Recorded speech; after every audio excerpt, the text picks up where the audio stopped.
At this point, this regime is very scared. And they're already phoning the Americans and trying to get a ceasefire. They understand that they are facing an existential threat, that they might be wiped out. If Israel wants to bring down this regime, Israel can bring down this regime now, in a week or two. Now it's a matter of decision. What do we want? Do we want just to dismantle the nuclear sites, destroy the ballistic missile sites and capabilities, and that's it? Or we want to bring a change of regime that will impact for generations? Because this regime will never stop trying to destroy us. We brought on the war expert, General Amir Avivi, who was a general in the IDF for over 30 years. He is an expert in counterterrorism and national defense. In his last role, he served as the head of the auditing and consulting department of the Israel Defense Establishment, including the IDF, Ministry of Defense, and Israeli military industries. And there's a whole lot more to his background. In this episode, he talks about the predictions for the current strife in the Middle East. Yes, and that includes Iran. The solutions moving ahead and some of these secrets why Israel is operating almost 50 years in the future. This is a complete breakdown on what exactly is going on with Israel and Iran and what's to come in the coming months. This week's episode is powered by Woodmont College, PZDeals, Wheels to Lease, and BitBean. This episode is in memory of Miriam Sarabas Yaakov Moshe and Shimon David ben Yaakov Shleima. Here we go. General Amir Avivi, thank you so much for doing this on such short notice. My pleasure. Could you, before we get into talking about the actual conflicts, the actual wars going on, could you give us quickly, I guess, your background and I guess how we got to here? Yeah, so in a nutshell, I was born in Jerusalem. I come from a family that has been living in Jerusalem 15 generations. I spent most of my young life outside of Israel. My father was a diplomat, eventually became Israel's ambassador in Colombia, Chile, Turkey. So my upbringing was very international. I lived in different countries, in Italy, Ivory Coast, Chile, Argentina. Graduated from a British high school in 1987. And in 1987, I went back to Israel straight, to the first Intifada to join the army, the combat engineers. I really enjoyed military life and commanding and decided to pursue a military career. And I served 30 years in the army in various positions. I was battalion commander in Operation Defensive Shield and deputy division commander of the Gaza Strip and the chief auditor of the All Israeli Defense Establishment, and also aide-de-camp of the chief of general staff.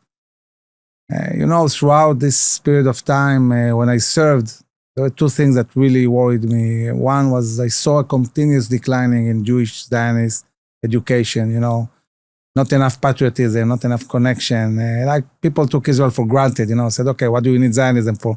Why do we need Judaism? Now we're a normal, modern Western country, which was devastating for our spirit, And the other thing is, throughout my service, I had to really deal with all the repercussions of all the terrible decision-making that was done in the last 30 years, retreats, concessions, endless amount of terror attacks, so many people that, were hurt.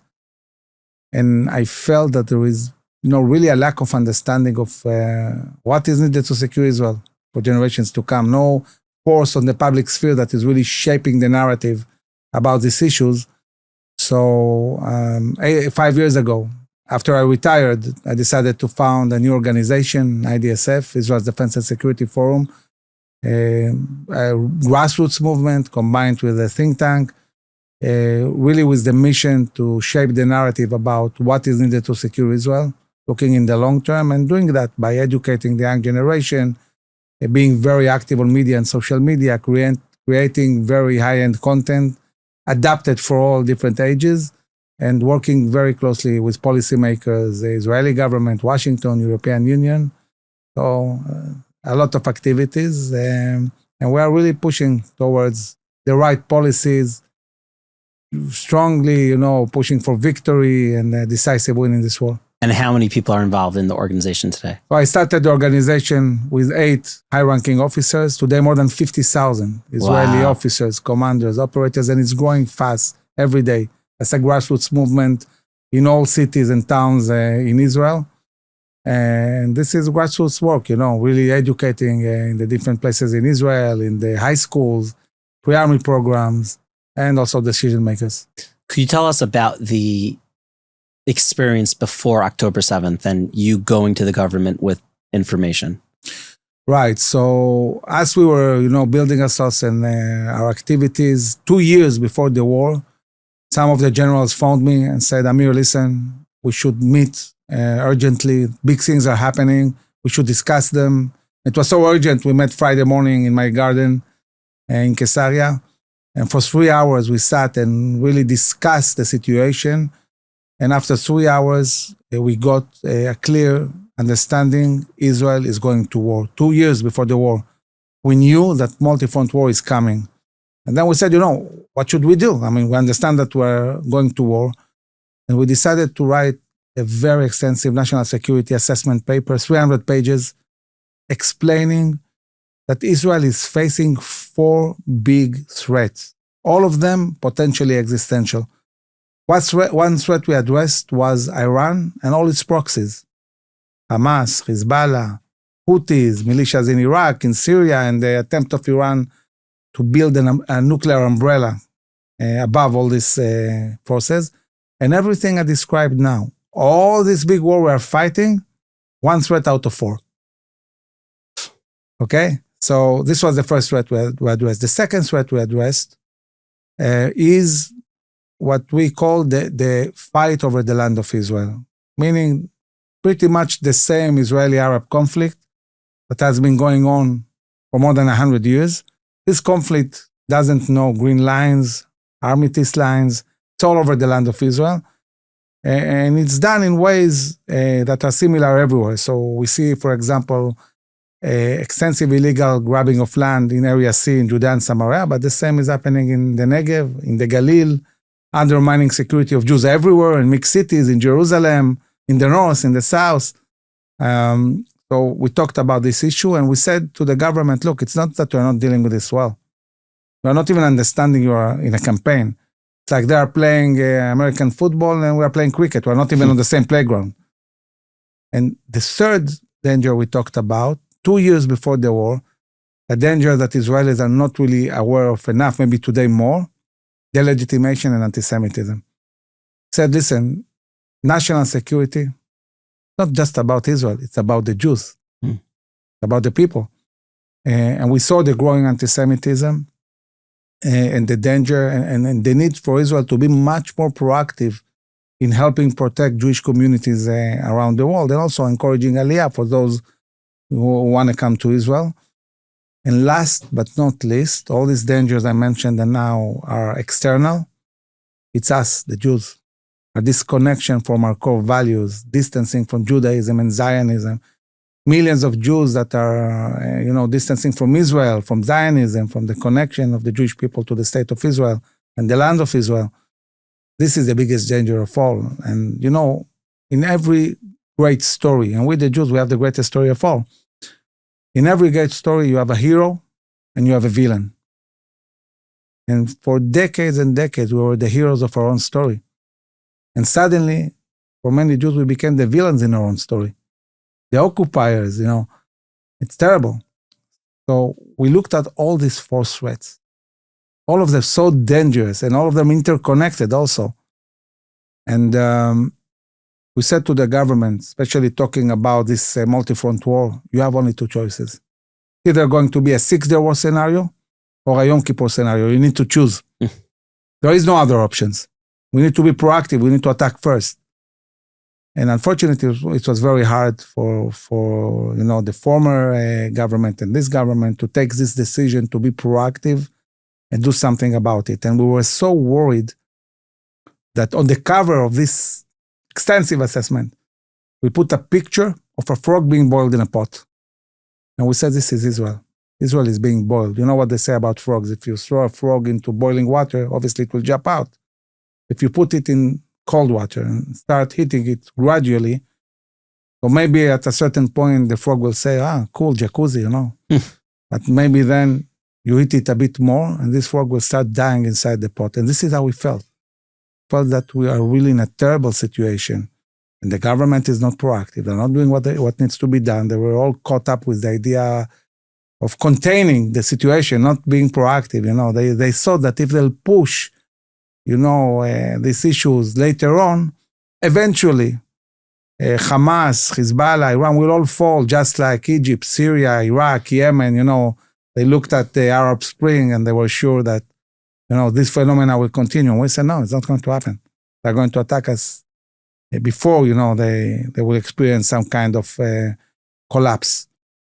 And this is, how we got to the 7th of October. What was the feeling for you on the 7th of October? Because you were trying to warn something's going to happen, and then you actually see it happening. You were probably so disappointed. As it started and we saw the atrocities, there were two feelings I felt very, very, very strongly at that moment, or even three. One, a lot of anger, on the governments that didn't listen when we told them that this is going to happen and what the price, have to pay for not doing the right thing. The other feeling I had is blame. I said to myself, maybe we didn't do enough. Maybe we could have done more, Maybe we should have, demonstrated. I don't know, but we're not the kind of people that demonstrate. We went with dozens of generals to all the meetings. We explained the issues, but also as a combination. But look, we're the kind of officers and generals that thrive in wars. We were born for wars. But when the war started, we immediately felt full of spirit, strong, And when everybody was in a complete shock, everybody, the government, the army, the population, this was our moment to stand strongly, on national TV, radio, newspapers, and say, look, we know it's devastating. It's a terrible day. But we want to tell you something. We are going to win this decisively. It will take us a day, 2, 3, to kill all Hamas terrorists on our side, to push them back to Gaza. And from this moment onwards, it's our initiative. And we are going to start step by step. It's going to take time. It's going to be a long war. Step by step, we're going to completely change the reality of Israel. Because I'll tell you something. As devastating as the 7th of October was, really on a biblical level, this day, the frog jumped out of the pot. It's not there anymore. And amid this terrible crisis, we were given the chance to change completely, end to end, the fate of Israel and the Jewish people.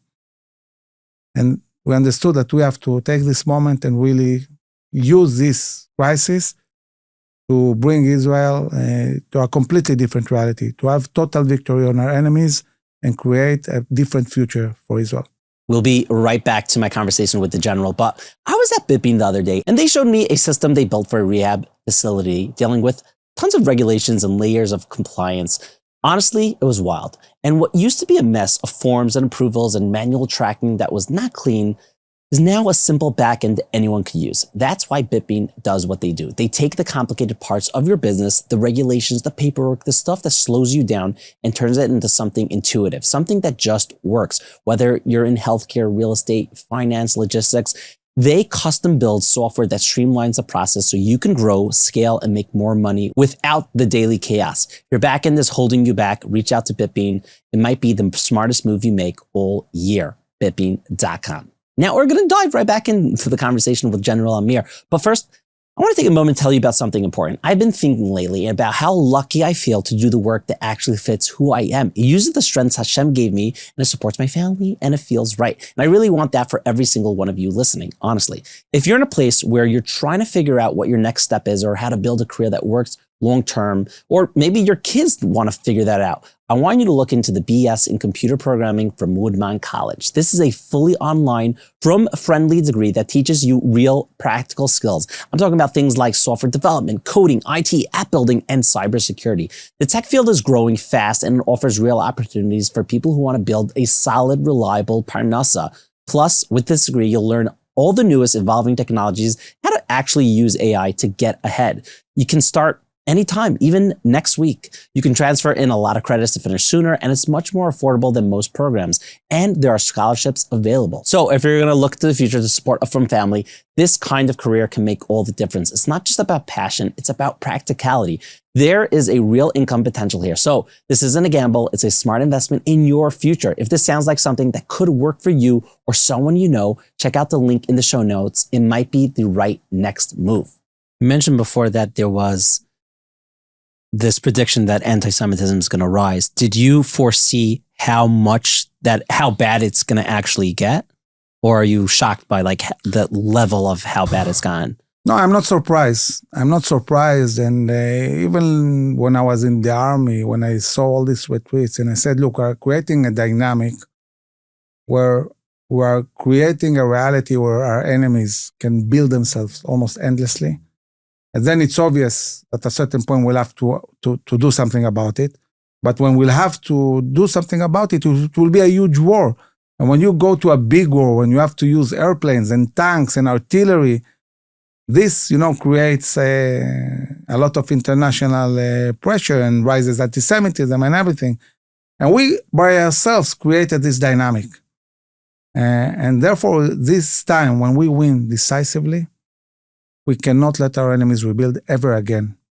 If we have to send occasionally, a plane to attack, like we're doing now in Lebanon, occasionally attacking a terrorist of Hezbollah and they cannot even react, this is the kind of reality we can live in. Cannot live in a reality that every 5 or 10 years we have to go to a huge war, and send hundreds of thousands of soldiers to fight. So let's I guess shift, and we'll get back to Hamas. But what everyone's thinking about right now with Iran, and obviously we're recording this in a few days before we put it out, so who knows what's going to be in the next day or two. But did you foresee, I guess, the us attacking Iran? Was this something that should have happened a few years ago? So we have been pushing for attacking Iran a long time, and we knew, and I said it multiple times, the abilities of Israel are beyond imagination. I was at the camp of the Chief of General Staff. I saw from very close what we were able to do. And I remember as a lieutenant colonel serving under the Chief of Staff, when I saw, the capabilities of Israel, I said to myself, I've never seen a movie that can capture the creativity and audacity of the state of Israel. It's unbelievable. Later on, as a general, I became the chief auditor of the all-Israeli defense establishment. And I audited, among other things, readiness for war. And I audited the readiness of the IDF to attack Iran. So back then, I knew really all the details, exactly what we're planning. And again, saw these amazing things, but I can tell you that in the last 7-8 months, the technological breakthroughs that Israel did are historical. We have developed things that have bended the laws of physics and chemistry. We have developed techniques and capabilities that really will give Israel an edge 50 years ahead over any country in the world. And when Israel, was put with the back against the wall, then the full ingenuity, of Israel and the Jewish people came about. And to me, it's not surprising at all to see that we are able in 2 days to bring Iran on its knees. Basically dominating completely Iranian space. Israel can do in Iran now anything it wants, when it wants, how it wants, are completely dominating Iranian space. Yeah, you're making me kind of feel bad for Israel's enemies because, I don't think they grasp what they're really up against, or do they? Do they know how scared they should be? I think that at this point, this regime is very scared, and they're already phoning the Americans and trying to get a ceasefire. They understand that they are facing an existential threat, that they might be wiped out. If Israel wants to bring down this regime, Israel can bring down this regime now, in a week or two. Now it's a matter of decision. What do we want? Do we want just to dismantle the nuclear sites, destroy the ballistic missile sites and capabilities, and that's it? Or we want to bring a change of regime that will impact for generations? Because this regime will never stop trying to destroy us. Maybe they will wait for a few years, but then we'll go back to do what they did before. So we're in a very defining moment that really the government of Israel, and discussing this also with President Trump, needs to take a decision where this is going. One thing I can assure you, Israel won't be willing to have a long war. This is not going to be a war of attrition. It's going to be a short, decisive win, one way or another, even if it means we will wipe out the whole economy, the whole government, everything. But it's not going to be a long war. Because we don't want to have a attrition war, and we don't need to. We can win very, very fast. Yes, Iranians still have capability to shoot ballistic missiles, and we are degrading this capability systematically every day. They're losing more and more capability. We need to create a reality that not only we win decisively, but we can also enforce this reality in the long term. Meaning, if they ever try to build something again, launch our planes, attack without being afraid of being hit by ballistic missiles. Do you think that after, it should be very soon, that the regime of Iran goes down, that other potential enemies of Israel and the Jewish people are going to be way more hesitant to attack from seeing how quickly, efficiently, and just the advance in technology that Israel has to not start up? So, in the Middle East, you have, Middle East is moving all the time around three main axes. The Shia axis, the radical Shia axis of Iran and all its proxies. And we're dismantling all these axes and destroying really the capabilities of Iran and possibly, maybe, the regime. This will bring down the Shia axis. So the Shia axis is really being taken care of. And we dealt with Hezbollah. Think about it, Hezbollah. Iranians have been building them for years and years. And now we are attacking fiercely Iran. Hezbollah is not doing anything. This is how bad the situation is. They're not even intervening, which is amazing. The other axis I'm very worried about in the long term. This is the radical Sunni axis. This is Turkey, Qatar, Julani forces, ISIS, Al-Qaeda. All these forces are getting stronger again. Since the American retreat from Afghanistan, the Sunni radical axis is getting again stronger. Hamas belongs to both axes. It belongs to the Iranian axis, but also to the radical Sunni axis. They are Muslim Brotherhood. So in order to deal with the radical Sunni axis, we need to build an alliance, a Western Israeli moderate Sunni alliance, normalizing relations with Saudi Arabia and other moderate Sunni states, really an alliance that will extend all the way to Indonesia. And I believe that in the coming months, when we'll win decisively in Gaza and Iran, this will create the terms to normalize relations with the moderate Sunni world and together to really be able to counter both axes, the Iranian axis and the radical Sunni axis. By the way, if you ask any high-ranking officer in the Emirates or in Saudi Arabia, what is your number one enemy? Who is your number one enemy? What's the biggest danger? They won't say Iran. Yeah, Iran is a huge danger to them, huge. They will say Muslim Brotherhood. They are more afraid of Sunni radicalism that might undermine them inside their own countries than an external threat like Iran. So they need this alliance. They need this alliance to deal really with these Sunni radical elements. And they need Israeli technology, know-how. And on the global stage, looking at the US needs this alliance to deal with this Chinese, Russian, Iranian front that has emerged in the last 2 years. If you want to stabilize the region, if you want to create new routes of trade, connecting India to UAE and from UAE to Israel, you need to build this alliance, and it will happen after we win this war. It's so wild that one little country has the impact to potentially save the entire world from all the evil countries out there. It is saving the world. It is. And not only that, Israel will become like the Singapore of the globe because all the world trade will go through Israel. Because Israel is really the only stabilized, country in the Middle East. Egypt is not so stable, and Syria, Lebanon, not stable places. The most safe way to move global trade is through Israel. This is why we build huge ports. We have 2 ports in Haifa, 2 ports in Ashdod, and the port in Eilat. One port in Haifa is operated by a Chinese company, the other one by an Indian company. In Ashdod, you have one port operated by a European company and the other one by an Israeli company. So basically, everyone has a stake in Israeli ports, and this is intentionally to make sure that everybody is interested to move the goods globally through Israel. I'm about to ask the general about his personal relationship with Hashem. But before, you ever scroll through a site and feel like everything's overpriced or just junk?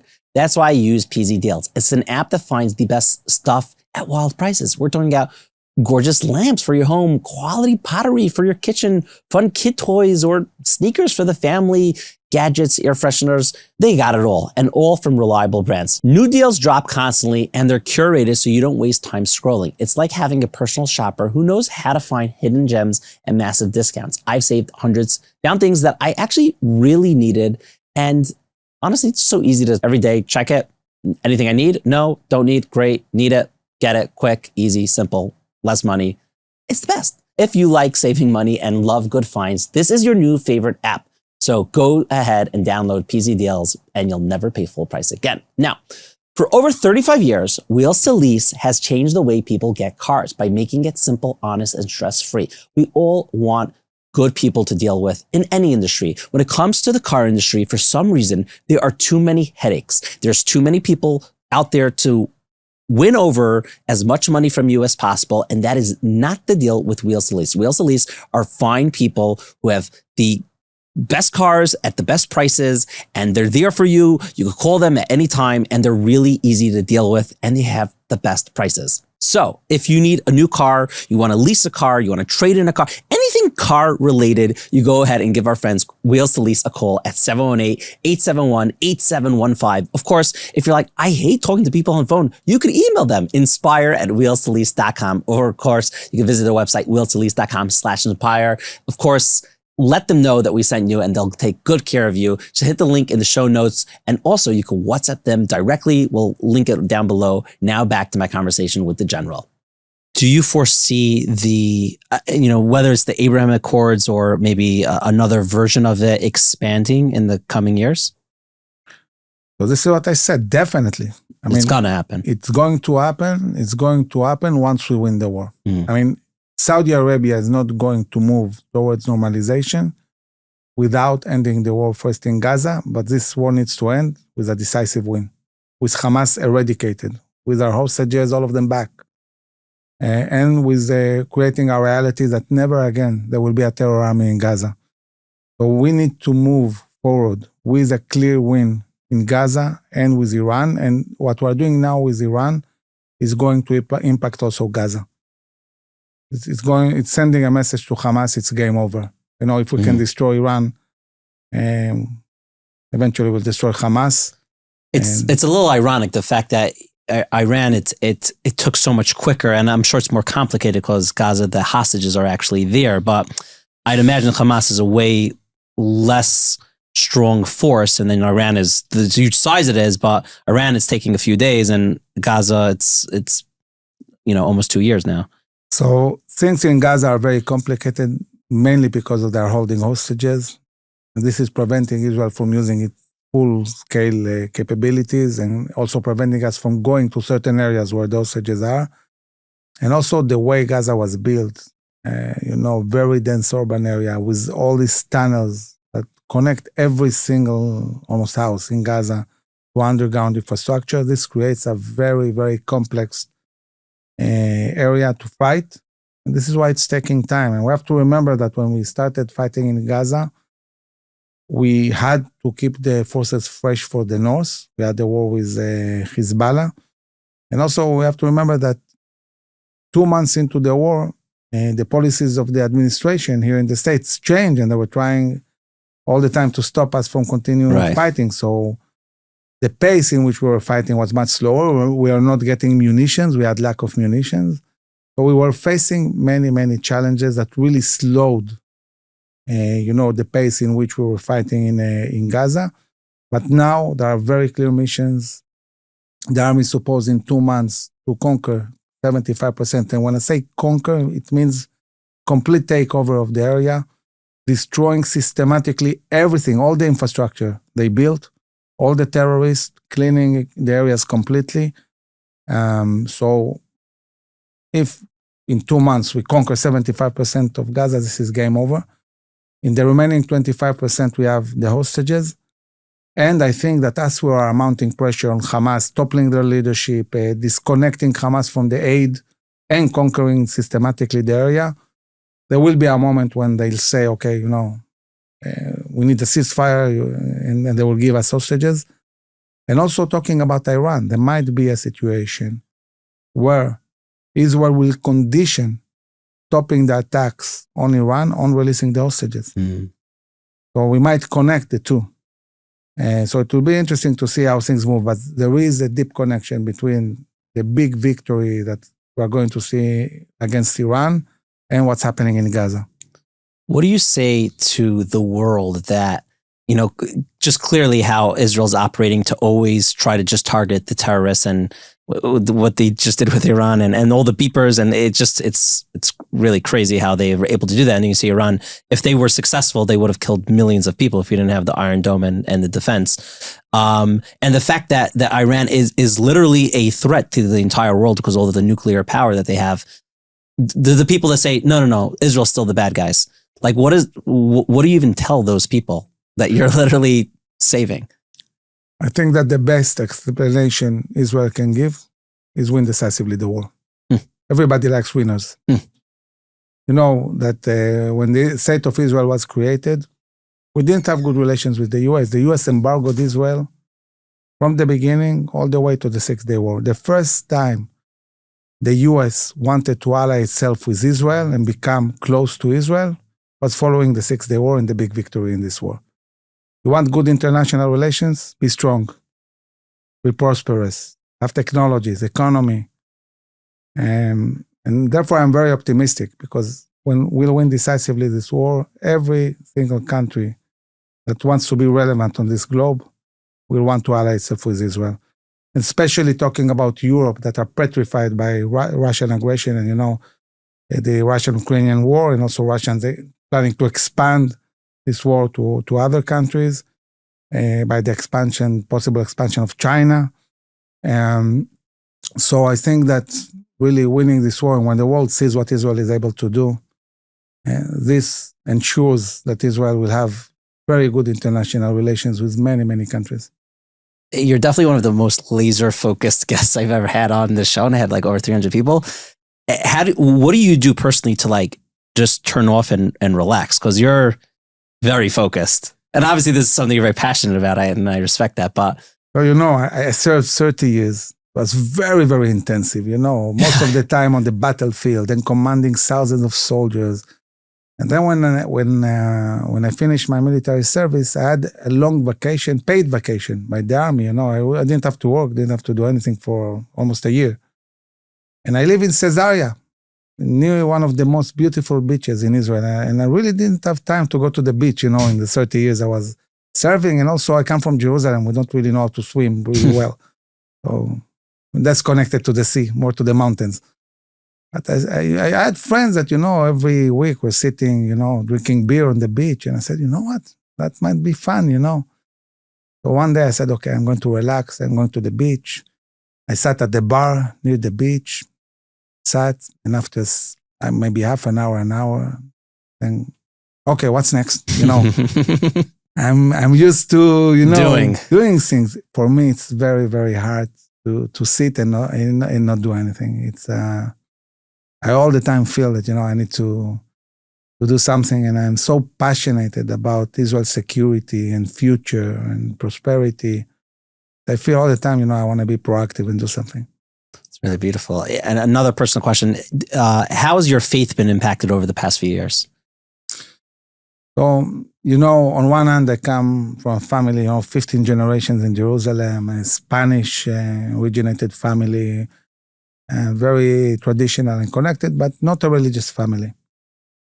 But throughout my military service, look, I've seen so many miracles in 30 years of service that you cannot be not a believer, And I was telling today somebody that even not wearing a kippah, okay? I feel sometimes that I believe more than many people who are religious. And I remember when I was deputy division commander of the Gaza Strip that under my command there was a battalion commander, and he comes from a religious family, Zionist religious. And the guy, he was supposed to get a new position in the army. And the They said to him, listen, you are not going to this position. We are sending you to study in the university, which not bad, And he was so mad and, really complaining. And why didn't they give me a position? Why am I going to university and so on? I looked at him. I said to him, what's your problem? Is what? You're not a believer. You don't believe in God enough. He was shocked. Me, saying to him, he's religious, I'm not. I said to him, listen, everything that happens to me, I always feel this is what God wants. It's always for the best. And throughout my life, I've seen it again and again. When things happen, there is a reason why. For example, I was supposed to fly Saturday night back to Israel. I got stuck. Could have, said, I'm not seeing my family. I'm not going. Now I have to stay here in New York. Here we are. If I wasn't stuck, we wouldn't have this podcast now, right? And then, of course, many things are happening as I'm staying here. I had the chance to go to multiple international, television appearances and so on. So work for the best. That's incredible. What's your advice for someone who's Jewish or pro-Israel and they're watching this and they're not in Israel and they want to do something, they want to help? What would you advise them to do? I think there's really multiple ways to help. So many important organizations in Israel, that are assisting the soldiers and the widows and the hostages' families.